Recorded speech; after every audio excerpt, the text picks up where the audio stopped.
Hi guys, so I had a few questions yesterday regarding tools and mainly around the sort of linishers. Now this is a knife maker's linisher. It's basically a very large glorified belt sander.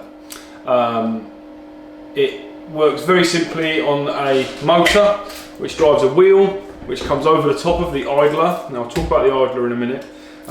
Which runs like the tool wheel at the front. Okay, this particular one is a serrated stock remover wheel, and there are loads of different heads, and I'll show you a few of those as well.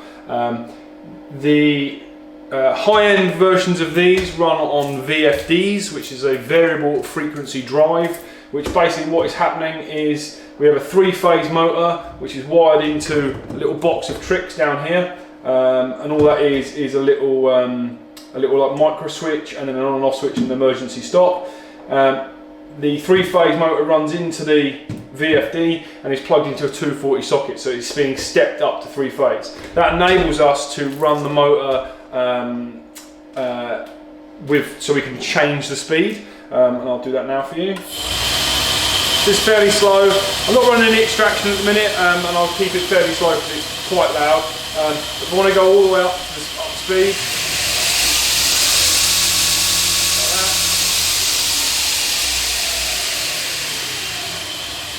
and I can go nice and slow. Depending on what I'm doing, I don't want to be like super aggressive all the time. So this particular belt that we're currently running is a 36 grit Cubitron. That is probably one of the most aggressive belts you can use, and it will basically atomize a piece of wood or metal in a few seconds, and I'll cut to a shot of that in a sec. There are lots of different belts, but we start at this 36 Cubitron stage. They go up to, this is a 120 belt, and then they go up all the way in the alloy side. You can go up to like 600 grit. That's how we measure things in the trade, is sandpaper. And then these are the Trizacs, they're called. So they're made by 3M, and they're basically tiny little cubic zirconias bonded to this piece of fabric.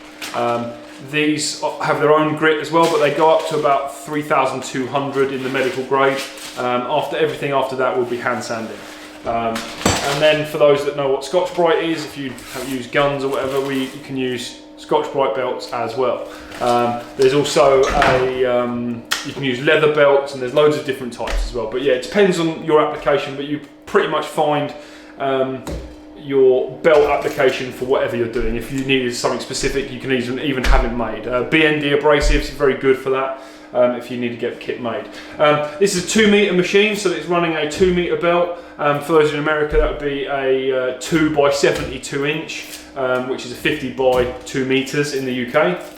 But we can run shorter belts because the tool arm is adjustable, and that pushes in and out and pulls up the tension.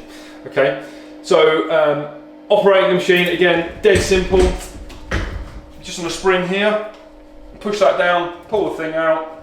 Thing wants to come out, there we go. Pull the thing out, tension is on the belt, machine on, done. There is a little tracking arm here, which I'll show in a second. I'll show you it tracking across the middle there.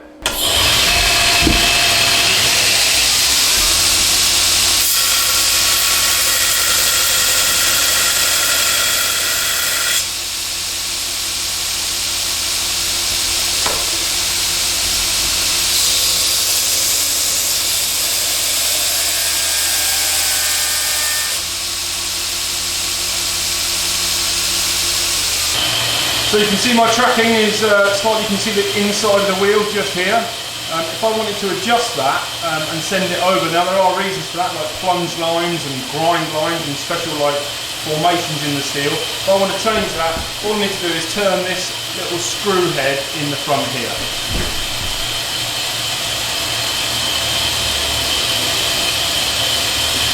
What that's basically doing is dropping this idler on the top and sending this idler down and canting the idler over, and the belt is then canting and then being corrected as it comes back on the wheel. And I can change it back to go the other way.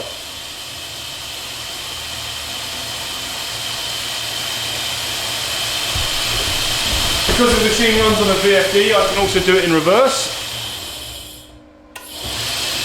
which will change the tracking quite drastically because it's now going the other way. Each belt tends to have its own trapping, each tool head has its own trapping as well, which needs like regular adjustment. So yeah, stop that and then send it back over. Nice and easy. So of course right now I'm not running any extraction, like I say, I'm not wearing any PPE. Latex gloves are the only thing you want to wear on these.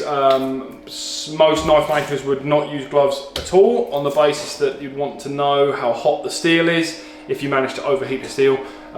It's quite rare for professional knife makers, but yeah, you sort of know, you kind of just know within yourself. However, here our guys, we wear these are 3M 2.2 rated ballistic helmets that are air fed. So there's a pack that we wear around on our backs, and it gets fed into here. And obviously the extraction does quite a lot as well, and then we've got a fan in the ceiling sucking out air as well, just to keep the atmosphere quite nice. It can be explosive atmosphere in here once you've got a lot of dust going. You've got several people using linishers and stuff like that. So PPE, yeah, we are all over it. Okay, so changing the head for a different operation then. All we're doing, take the belt off, head out, put a flat one in.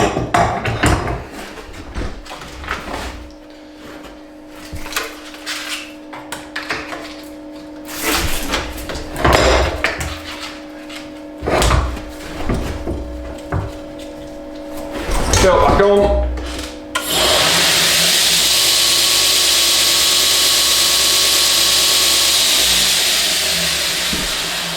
Cool, now that gives me a flat face. We basically use stuff like this for like sharpening and profiling, so like all main edges and stuff will go on a flat platen, a bit like this. We actually use a much smaller one generally for the edging, just because it's a much lower profile thing. And you'll notice I'm actually sitting down. If you follow any other knife makers, a lot of those guys do it standing up. We, as far as I can tell, are some of the few that actually grind sitting down. The reason being is we sit down and we have to sit down and do this for 8 hours a day some days, so it's really important that you know, you're comfortable.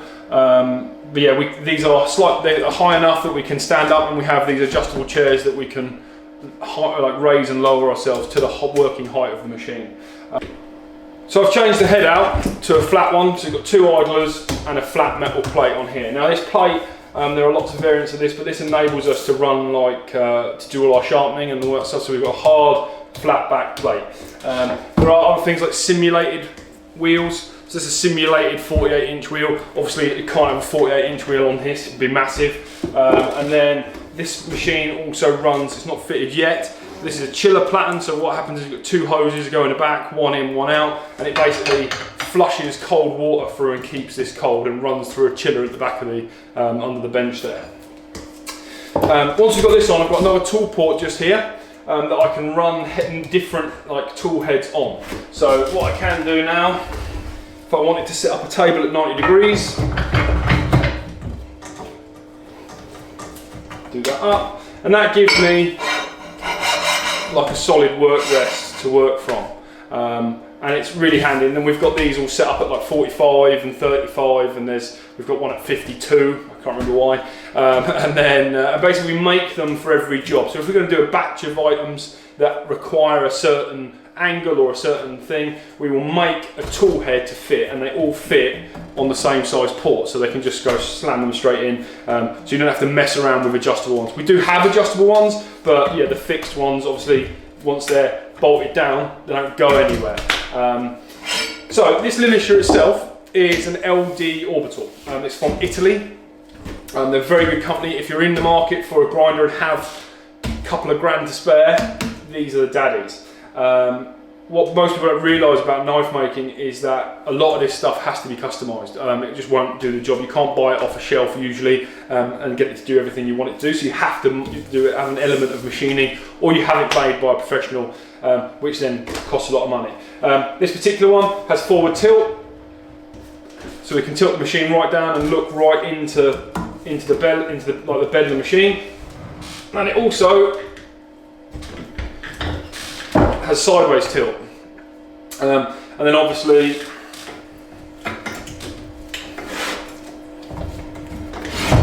take that out and put that back in there, and then I've got a flat pattern, and then this is now turning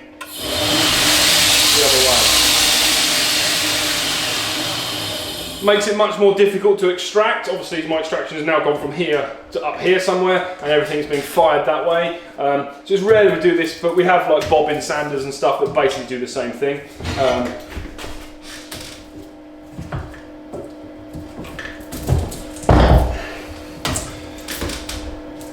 So this is really the bread and butter of knife making. Like this is like the coal face of the whole business. We've got several of these machines, but this is the most advanced of the lot. Hence why I show it. If you are serious about knife making, a proper made linisher is essential. Things like plunge lines and like polishes and stuff like that can all be achieved on one of these, and they've all got, you can now buy like surface grinder attachments which make things nice and flat.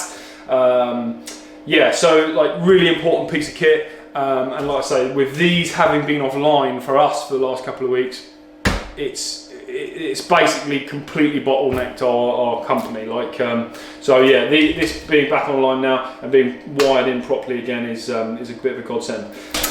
If you ever came to Emberleaf Workshops to have a look around and there is a loud humming noise in the background, this is what you'd be hearing. These machines run all day, every day. There isn't a single operation in the shop or a single knife that ever goes through the shop without going through this machine at least 3 or 4 times depending on its operation. So yeah, they're like super important, and having a good one, if you're starting out as a knife maker or you want to become a knife maker, having a really good one basically just increases your chances of having a better product. You can do so much with one of these that I cannot understate how good they are. But there are lots of different brands, but I would say shop around, have a look at like all the different companies. But LD grinders from Italy, and the other one we've got, which is one of my favourite machines because it's utterly bomb-proof. It doesn't have any of these fancy flipping over or anything like that, but it is utterly bomb-proof, which is a Beaumont Metalworks KMG. And they're from America. If you can get them shipped into the country, they are fantastic bits of kit. Obviously, little problem with that is they're all imperial, so you might have to mess around with like motor fittings and that, but it can be easily done if you know what you're looking at. I hope that sort of like answers a few questions and is of interest to some people. I know it's not going to be interesting to everyone. A lot of people don't have the sort of the weird thing for tools that I have particularly, but yeah, awesome toy. Cheers guys.